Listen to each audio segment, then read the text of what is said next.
Welcome to Central News. I'm Katrina McKinley. Oku Herbs is part of Auntie's Garden, the new wave of sustainable Maori economic development. What is it about Oku Herbs that has vast health benefits? How has it changed the life of founder Scott Smith? Scott joins me now. Scott, thanks for coming on the show today. Thank you. Tell us about your journey of how you trained as an IT person and now you're a herbalist and naturopath. Well, I trained originally in IT in my late teens, worked for a number of years here in New Zealand and then overseas while I was travelling doing my OE. And it was around 99 that I first went into kidney failure and had to go on to dialysis while I was still over in England. And I came back to New Zealand, took the rest of the year off and really had that opportunity to find myself really and worked out what I was going to do. And when you lose your health at such a young age, I guess you have a different perspective on things. And so I'd always had a real interest in natural medicine, had many times already in my life where it had really helped me a lot. And so I started training as a naturopath in the year 2000 and really the journey's just travelled from there. So your kidney condition has definitely directed your path into Oku Herbs? Yeah, absolutely. I mean, it was a calling for me to train as a naturopath because of my health challenges that I've had. And then obviously through that journey, it's led me into having a passion for the native plants. And that has obviously started my journey really with Oku. So when the family moved down to Tauranga about 4.5 years ago from Auckland, I had an opportunity at that point to develop a topical product that was formulated with kawakawa, and really that single project kind of grew into a much larger project where I developed quite a large number of products utilising 12 to 15 different native plants, and so it became quite a large project. And what sort of benefits do these products of Oku Herbs have?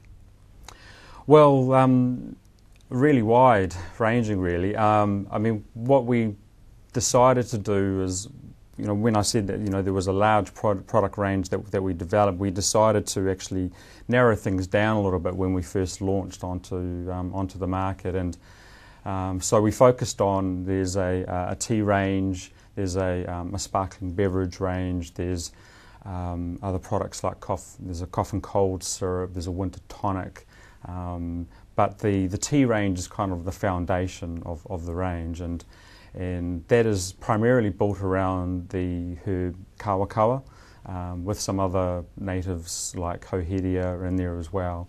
The kawakawa I could talk about all day. It's an amazing herb with lots of different benefits, and a plant that's really not being tapped into to its full potential. But just to really maybe just touch on a couple of the key topics of how it works. It's a herb that we use a lot for aiding circulation, as a digestive herb. Traditionally it was used a lot as a blood purifier. We also use it as a general tonic, meaning that using it on an ongoing basis, it's very strengthening and restorative to the body. Just to mention a few of the things that it can be used for. So what benefits are there from balancing the herbs with nutrition?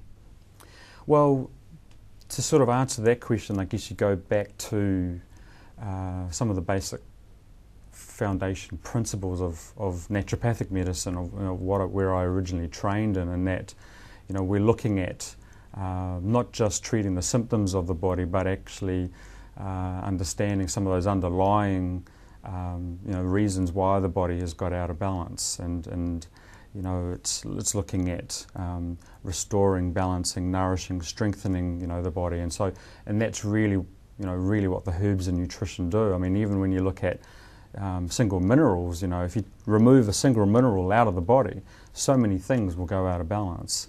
And the herbs are essentially just really densely nutritious food, which have, specific therapeutic, benefits, for the body. So very wide-ranging list of actions that they can have. And with your kidney condition, how did it help you, and what were the doctors saying to you when they saw the results that you were getting from it? Yeah, well, I guess what happened was after the transplant, things hadn't gone very well.